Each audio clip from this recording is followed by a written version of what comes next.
Hola a todos y bienvenidos a este nuevo podcast en De Personas Radio. Periódicamente recogemos aquí tendencias, entrevistas, debates de temas de actualidad sobre el mundo de la empresa y la gestión de personas. Estaremos contigo durante los próximos minutos, así que gracias por escucharnos, por compartirnos y recomendarnos y por ser parte activa con tus comentarios. Recuerda que tu opinión nos hace ser mejores. ¡Empezamos!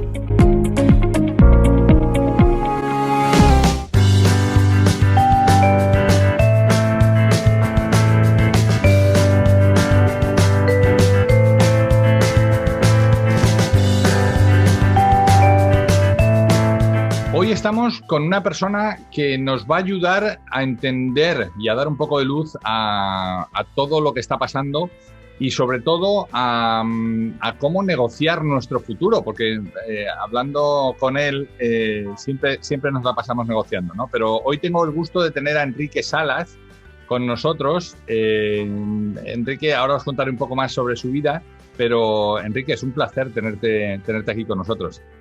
Muchísimas gracias, Raúl. También es para mí un placer el que me hayas invitado y pueda compartir este podcast contigo y con el resto de los oyentes. Bienvenido. Es un lujo tremendo contar con alguien que, como os decía, ha estado trabajando pues procedente del mundo de la telecomunicación, cuando la telecomunicación era todavía muy incipiente en España. Él estuvo trabajando en AT&T y en Lucent Technologies, que hoy es Nokia. Y luego después pasó al mundo de la divulgación, ¿no? Como profesor de escuelas de negocio, profesor en la EOI, ha estado trabajando en México, donde nos conocimos, en uno de los turoperadores más grandes de toda Latinoamérica. Y para mí, primero fue un descubrimiento como profesional y luego lo ha sido como persona. Así que, Enrique, de nuevo bienvenido. Y ahora muy centrado con ECAM Partners, de donde eres CEO, muy centrado en el mundo de la negociación, ¿no? Sí, absolutamente. La verdad es que he sido, a lo largo de mi vida, he tocado muchas materias en el mundo de la consultoría, pues he entrado en probablemente más de 60 compañías. Pero es verdad que poco a poco me he ido especializando cada vez más y desde hace unos años pues me he especializado en el mundo de la negociación, ¿no? De hecho, soy el socio para países de habla hispana de Total Negotiation, que es una consultora líder en el mundo de los negocios enfocada exclusivamente a la negociación, que lo que hace es o ayuda a personas, a compañías a preparar negociaciones o les acompaña en la negociación o también muchas veces negocia en representación de compañías, ¿no? Sobre todo muy enfocada al mundo del retail, que ya sabes que son donde las grandes negociaciones y las más duras negociaciones tienen lugar. Es un mundo apasionante, porque quizá hemos entendido el mundo de la negociación como... Lo queríamos entender como un win-win, pero generalmente era un lose-lose porque ambas partes tenían que ceder hasta encontrar un punto intermedio y eso hacía de traer valor a ambas partes, ¿no? Por tanto, la negociación, que es algo tan antiguo como el ser humano, siempre nos lo hemos pasado negociando, se ha sofisticado mucho, ¿no? ¿Qué ha cambiado en los últimos años? Bueno, fundamentalmente lo que han cambiado dos cosas, yo diría. Ha cambiado mucho el entorno de la negociación. Las negociaciones que normalmente antes eran negociaciones que llevaban tiempo y yo te diría, y en la cual fundamentalmente pues, se negociaban relativamente pocas variables, ahora las negociaciones tienen que ser muy rápidas, con lo cual el entorno ha cambiado, en la cual hay muchas variables también a negociar y luego lo que también ha cambiado, muy importante, es con quién negociamos. ¿Qué quiero decir? El nivel de conocimiento ahora mismo de negociación es bastante alto. Es decir, hay una mayor profesionalización en la negociación. Con lo cual, si no estás preparado y tienes enfrente a alguien que verdaderamente está muy bien formado y es un profesional de la negociación, pues claramente es muy probable que esa negociación la cierres, pero no la cierres de la manera más ventajosa para ti. Entonces, ¿qué es lo que ha cambiado? Porque te decía, las personas, su formación, su conocimiento, por supuesto, y también el entorno. Negociaciones mucho más rápidas, ahora mismo en entornos remotos, y en remoto, y luego, por supuesto, pues, y luego también se me olvidaba algo que no quería decir lo que quería decir, y es el tema de la globalización también, la negociación con diferentes culturas, que antes la gente normalmente negociaba pues con la gente de su mismo idioma o de incluso a veces de su mismo país, etcétera, y ahora muy probablemente incluso tienes que negociar a varias bandas con gente de diferentes culturas. O sea que esas cosas realmente han sido un cambio importante. Claro, o sea, primero se meten elementos externos, digamos, a la negociación one-to-one que se tenía antes, donde te veías con la persona y generalmente compartías su cultura o no, pero estabas físicamente, y ahora de repente aparecen dos elementos. Uno, que esta globalización se ha hecho mucho más grande. Segundo, que hay muy poco tiempo. Y tercero, a lo mejor, que tienes que hacerlo a través de una pantalla, con lo cual se pierden muchos de los skills que a lo mejor uno tenía en el uno a uno. O sea, yo recuerdo las negociaciones tradicionales se hacían en los postres de las comidas, ¿no? O sea, cuando ya el alcohol había hecho su trabajo, era cuando llegaba la exaltación de la amistad, los cánticos regionales y cerramos el acuerdo, ¿no? Y entonces era como todo mucho más fluido, ¿no? Pero todo eso ha pasado a un segundo plano, sobre todo cuando estamos hablando de negociaciones más serias o más profundas, ¿no? Pero fíjate, has hecho algo que me parece muy interesante, que es que una negociación que empieza con un buen cierre empieza obligatoriamente con una buena preparación. Y no sé cuánto hoy los directivos, y me gustaría que tú me dijeras en tu experiencia, cuánto los directivos preparan una buena negociación. Bueno, pues mira, Raúl, no hace muchos meses me hacían esta pregunta en una entrevista en Expansión, ¿no? Que me decían, bueno, usted como experto en negociador, ¿qué opina de los directivos hoy en día? Entonces yo le decía que tenía que ver mucho con elementos fundamentalmente culturales. En general, el directivo latino no suele preparar mucho la negociación. ¿Por qué? Porque tiene como cierta seguridad en su capacidad de improvisación, ¿no? Cuando te encuentras con normalmente directivos anglosajones que preparan muy bien normalmente la negociación.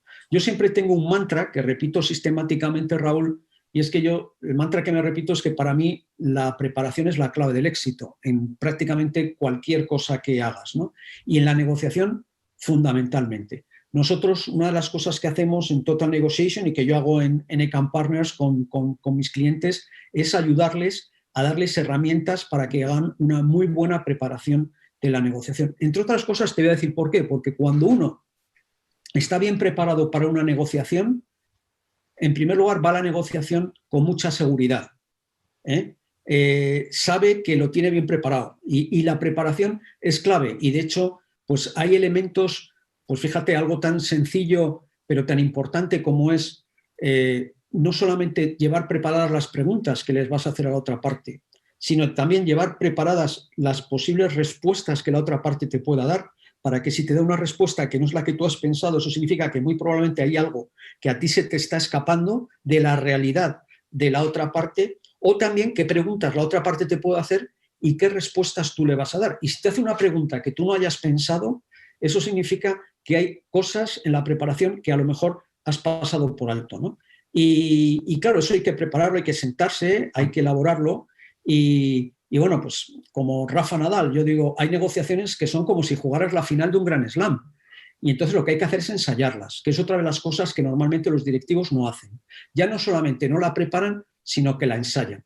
Yo me he encontrado con directivos que tenían negociaciones importantes, que han llegado y la negociación la han preparado antes de sentarse en la mesa tomando un café, ¿verdad? En una cafetería cercana al lugar donde tenían la negociación. Eso, el que salga bien esa negociación es pura suerte. Si bueno, es pura suerte o que tengas una posición negociadora de la que puedas abusar, que eso también ha pasado, ¿no? O sea, dices, oye, si yo tengo la posición vendedora o compradora, da igual, pero sé que tengo una posición fuerte frente al otro, es que me da igual, porque esto es un trágala, ¿no? Que es un poco lo que le pasa a los políticos. Oye, esto es lo que hay y punto y final. Y tú decides. Y entonces ahí no existe preparación ni existe nada, pero siempre va a ser una mala negociación, porque al final una parte acabará perjudicada, ¿no?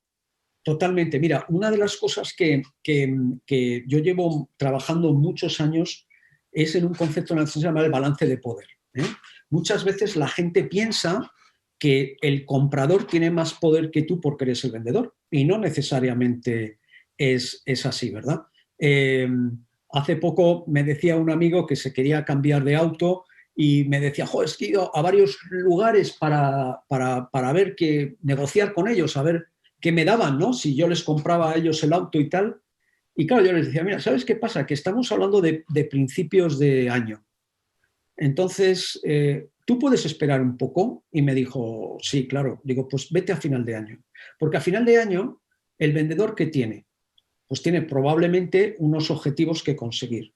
Ahora mismo no le preocupa, pero a final de año sí que lo va a preocupar. Con lo cual, ese balance de poder, ¿sabes?, puede jugar fundamentalmente a tu favor. Y de verdad que muchas veces, seriamente, te digo, el balance de poder es mayor el que tenemos nosotros que el que pensamos. Todo va a depender. Si yo le doy poder a la otra parte, te aseguro que es que la otra parte lo coge. Si yo lo agarra, si yo pienso, por el contrario, que yo tengo poder, porque de hecho si no tuviera poder no estaría sentado aquí negociando contigo, con lo cual hay algo que yo tengo que tú quieres y hay algo que tú tienes que yo quiero, eso significa que muy probablemente el poder va a estar mucho más equilibrado de lo que pensamos. Pero eso hay que hacerlo profesionalmente bien hecho, en la preparación, no simplemente con la percepción.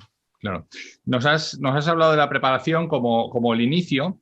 Yo hace un montón de años que vengo trabajando también con un método que tú conoces, donde hablan del MAN o el MAPAN o el BADNA, ¿no? Es entender cuál es la mejor alternativa para un acuerdo negociado. O sea, si no sale el acuerdo, ¿qué otras alternativas tengo? Y ahí aparecen elementos como el que decías, ¿no? Oye, prepararte bien las preguntas, prepararte bien las respuestas, entender qué respuestas darías a las preguntas que hipotéticamente te hicieran y saber derivar con un medio script que cada vez que te pongan, y eso, por ejemplo, tú lo has vivido con el mundo donde nos conocimos, ¿no? O sea, si tú ves, por ejemplo, a los cerradores de acuerdos con tiempo compartido, los tipos tienen un script del que no se salen y además tienen estudiado cada cosa. Oiga, es que yo en este momento no estoy seguro. ¿Qué le hace falta para estar seguro? Es que no puedo porque no está mi mujer aquí. Tome el teléfono y llámela. O sea, tienen todo perfectamente delimitado. Sin llegar a ese extremo, que es una venta muy agresiva y probablemente es una negociación con mucho desbalanceo, pero has apuntado a otra cosa que me parece muy interesante, es el tema de las preguntas, esto que estabas diciendo, ¿no? Eso incide directamente en la comunicación. ¿Cómo una buena o una mala comunicación puede hacer mejorar o empeorar una negociación? Bueno, es total, absolutamente, Raúl. A este respecto, fíjate, quería comentarte que otra de las cosas que trabajamos mucho nosotros, pues para nosotros es muy importante a nivel de comunicación, es el estilo de personalidad de quien tienes enfrente. Es curioso, ¿no? O sea, utilizando insights, por ejemplo, ¿no? O sea, tú no puedes negociar igual con un rojo, que es un impulsor, que con un amarillo, que es alguien que por el contrario es una persona expresiva y tal. Claro, si tú a una persona amarilla, que lo que necesita es la relación más humana o más social, necesita un poco esa parte de más calor, tú vas como impulsor, pues obviamente puede llegar que le pueda resultar hasta rudo, ¿no? Tu comportamiento en la negociación, y eso puede impactar negativamente en la negociación.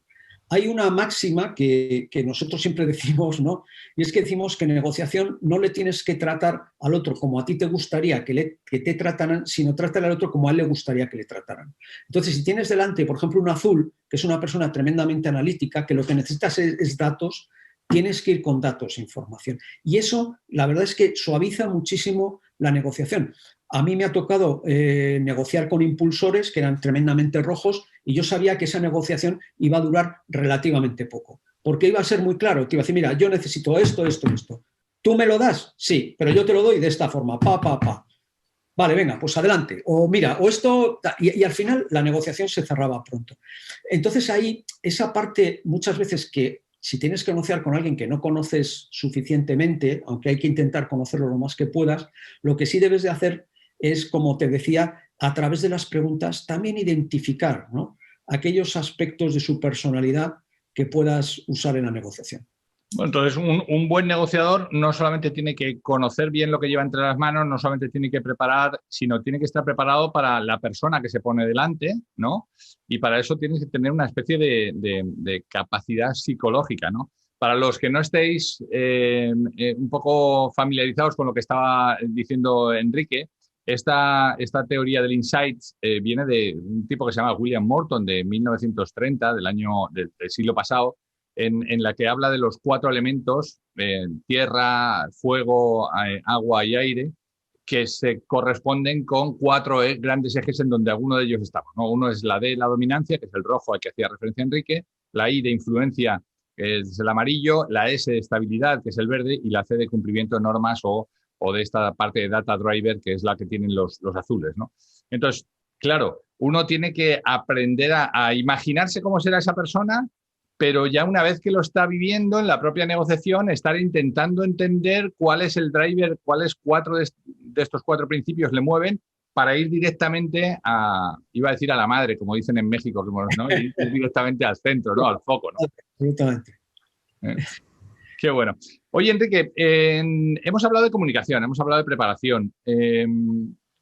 ¿Tiene que ser un innovador el negociador? ¿Tiene que tener capacidad de inventar opciones? ¿Tiene que ser capaz de poder negociar sobre algo que no está encima de la mesa, sino que entre ambos diseñen? Sí, bueno, magnífica pregunta, Raúl. Yo digo que la negociación, como al final, como cualquier buena gestión, yo siempre digo que es una combinación, por un lado, de fontanería y por otro lado de poesía, ¿no?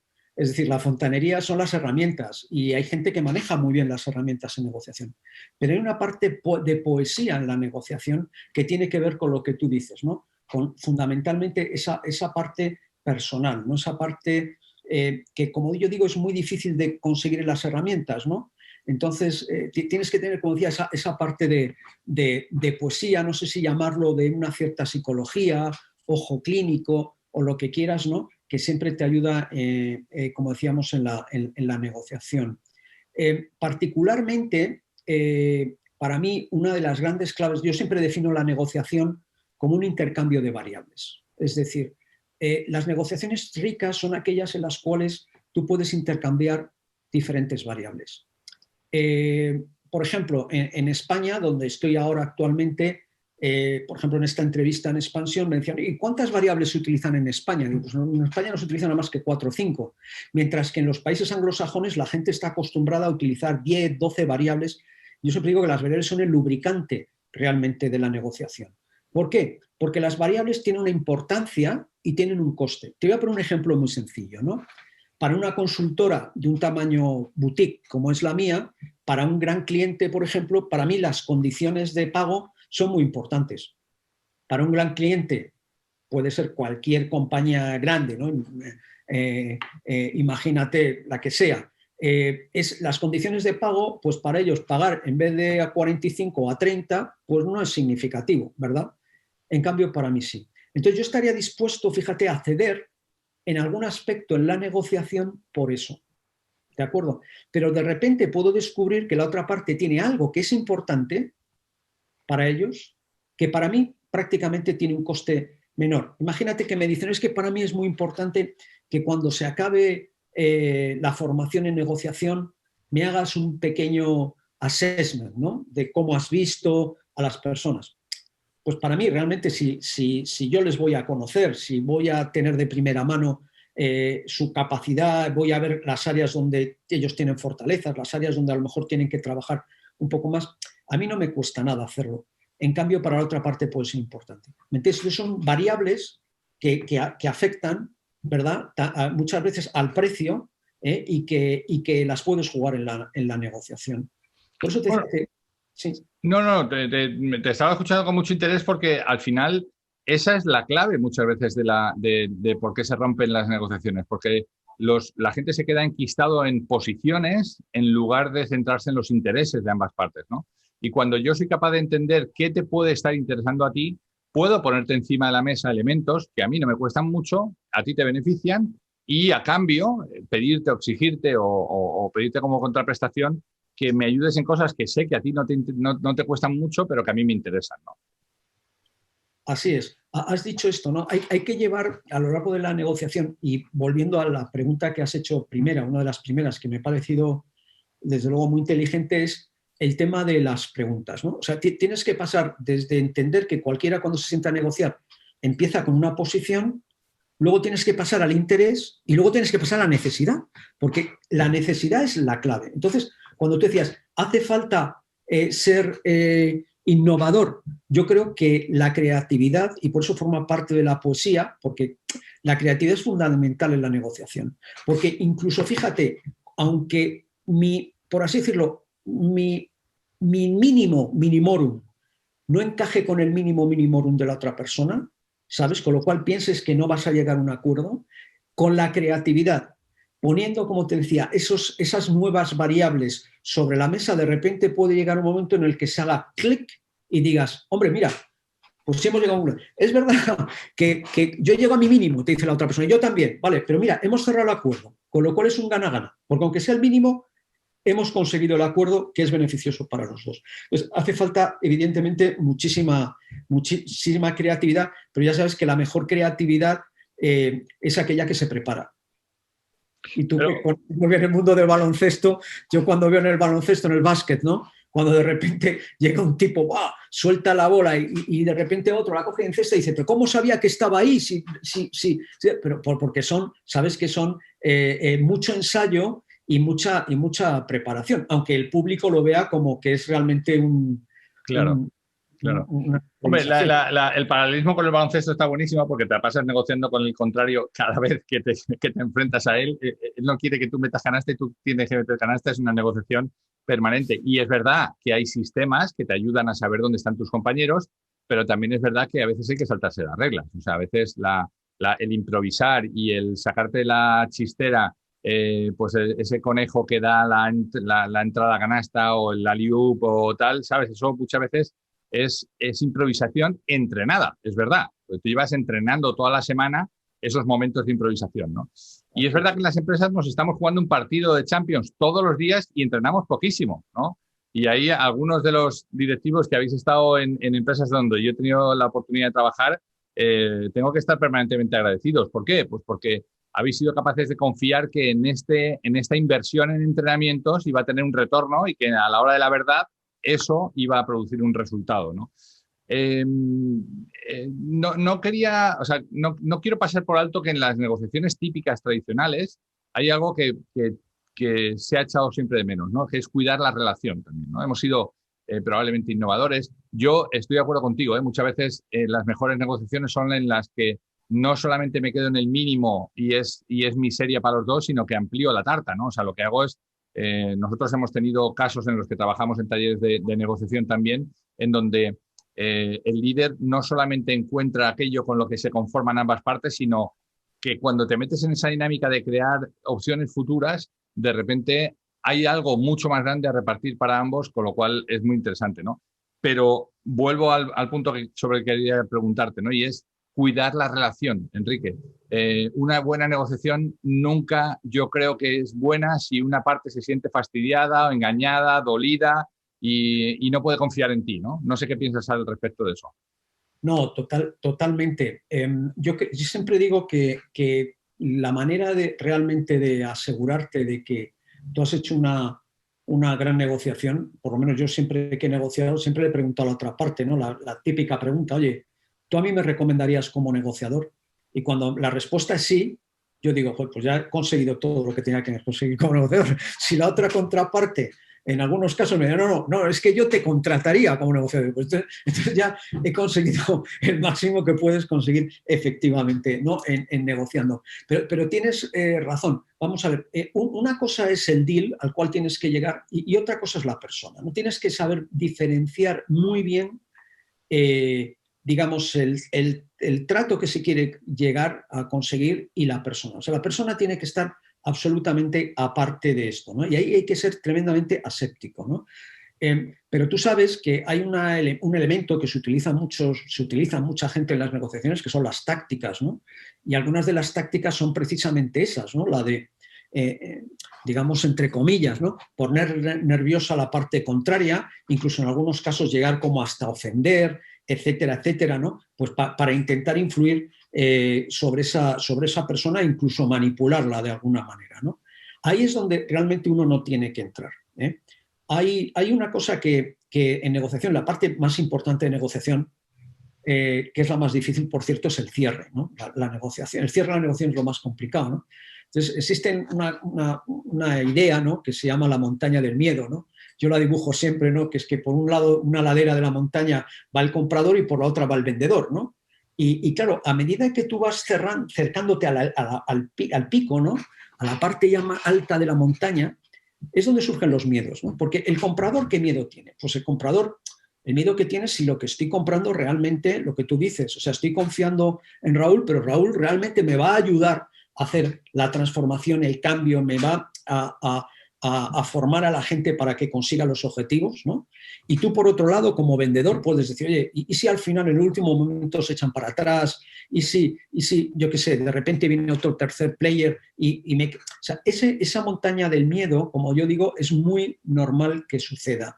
Y en esas situaciones, normalmente, cuando existe ese miedo, no es desconfianza, es miedo de que es normal y es humano, ahí es donde hay que tener muchísimo cuidado porque es donde surgen y donde a veces saltan, como tú sabes muy bien, Raúl, las chispas, ¿no? Y es que y yo he conocido cierres de negociación que no han llegado a ser cierres precisamente porque en el último minuto todo se ha ido abajo. Y todo se ha ido abajo simplemente porque, como yo digo, el último peso, yo siempre el último peso se lo dejo al otro.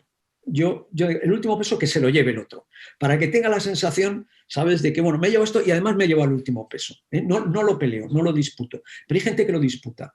Y fíjate, por disputarlo, al final puede llegar incluso hasta no cerrar la negociación. Uh-huh.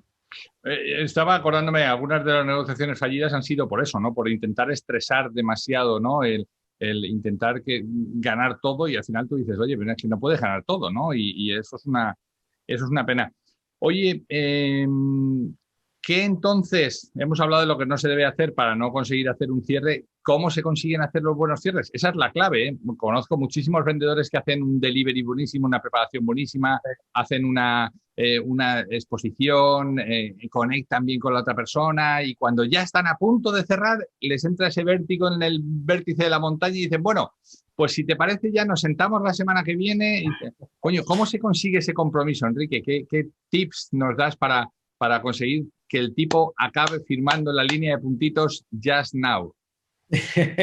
Bueno, en primer lugar, decirte que en negociación, que antes lo has comentado, a veces en el cierre, yo siempre utilizo la metáfora, ¿no?, que es como una especie de goma elástica, ¿no? O sea, si tú estiras mucho, ¿sabes? A veces tienes que destensar, porque si estiras demasiado se puede romper esa goma elástica y los dos salgan perjudicados. A los dos les puede hacer daño, ¿no? Entonces hay que saber estirar y soltar, ¿no? Y bueno, yo te diría que respecto a estos tips, ¿no?, para el cierre, lo que tienes que estar es muy atento, muy atento, observar mucho. Esa parte final, hay detalles que claramente te están indicando que estás a punto de cerrar. Yo siempre digo que ahí es donde es el momento de atreverse. ¿Qué quiere decir? Hay mucha gente que negocia muy bien, pero el cierre no se atreve. Está esperando que la otra parte diga, bueno, venga, vale, pues está. No, la otra parte no, le tienes que decir, bueno, Raúl, yo creo que ya está todo, ¿no? Venga, vamos a firmar, vamos a cerrar ya, no le demos más vueltas, venga, adelante, ¿no? Hay que atreverse a eso, o sea, hay que vencer ese miedo. No pasa nada. Si tú estás cerrando un buen deal, si tú sabes que ese trato es un buen trato para las dos partes, ¿para qué vamos a seguir dándole vueltas? Vamos a cerrarlo ya.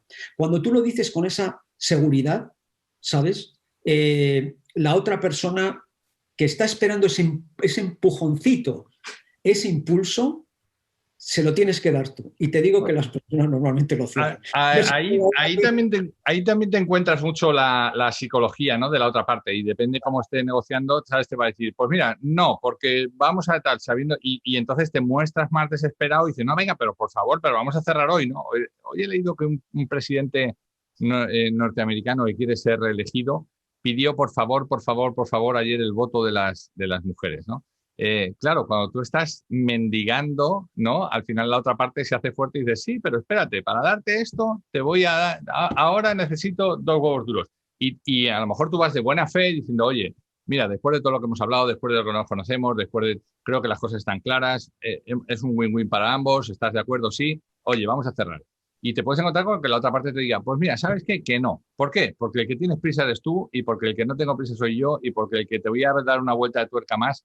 Y eso tú que has trabajado en grandes empresas, lo sabes perfectamente. O sea, a mí me ha faltado negociar al final con el de la puerta, porque tú, el de capacitación te da una vueltecita de tuerca al budget o al presupuesto o a lo que tú le has dicho. El jefe, que es el de recursos humanos, te da una vueltecita. Pero te sientas con el decision maker y te ajusta otra vez los tornillos. Y al final acabas negociando con el de la puerta, que te vuelve a ajustar otra vez los tornillos para debilitar tu posición, ¿no? Y entonces, a veces, llegar a un cierre debería ser mucho más fácil, pero cuando alguien tiene una posición tan ganadora, te lo hace muy difícil, ¿no? ¿Cómo solventar eso? Bueno, retirarse es una buena negociación a veces. Déjame que te lo pregunte de otra manera. Sí. Yo me he levantado de la mesa en varias ocasiones de negociaciones y me ha pasado de irme, bajar el ascensor, y cuando he llegado al lobby del edificio, la persona que estaba allí en recepción me ha llamado, y eran las personas de arriba para decirme que volviera a subir.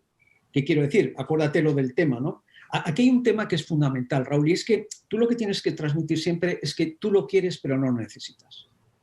Si yo quiero llegar a un acuerdo, pero no lo necesito. Bueno, ¿sabes? lo que nos ha pasado a nosotros cuando nos casamos, ¿no? O sea, te quiero, pero tengo un montón de novias ahí detrás. Efectivamente. Y entonces ahí, ¿qué te va a decir? Te va a decir, venga, adelante, vamos. Dale. Absolutamente, ¿no? Y es verdad que has dicho otra cosa, ¿no? El que es una máxima negociación. El que tiene prisa en negociación siempre pierde. O sea, si tienes prisa, tienes que estar dispuesto a ceder. Yeah. El que no tiene prisa en negociación gana. O sea, el tiempo es muy importante ahí en la negociación. Y fíjate, Raúl, otra vez vamos a lo mismo. Aunque tengas prisa, no lo tienes que transmitir. La negociación, yo siempre digo que es como dos juegos que son para mí dos juegos tremendos de estrategia. Uno es de estrategia, el azar ahí no impacta, pero el otro, aunque impacta el azar, si tú lo manejas bien, hasta puedes llevar una jugada ganadora, ¿no? Uno es el ajedrez. En el ajedrez, como sabes, tú constantemente tienes que pensar no solamente en la pieza que tú vas a mover, sino en la que va a mover el otro, y esa es la clave de la preparación a la negociación. Yo, si muevo esta pieza, ¿cuál creo que va a mover él? ¿Qué es lo que él me va probablemente? Ese concepto del toma y daca es siempre pensando también en la otra parte, no solamente en la tuya. Y el otro juego, obviamente, es el póker, ¿no? Yo recuerdo hace un par de años, que era la segunda o tercera vez que estuve en Las Vegas, y a mí siempre me gusta acercarme donde están los jugadores de póker, ¿no? Los jugadores profesionales. Entonces me llamó la atención porque desde la última vez que estuve hasta ahora, prácticamente el 90% jugaban con gafas oscuras, ¿no? Y decías, bueno, ¿y eso por qué es, no? Porque, fíjate, solamente la mirada te puede delatar si realmente lo que estás diciendo es cierto o no.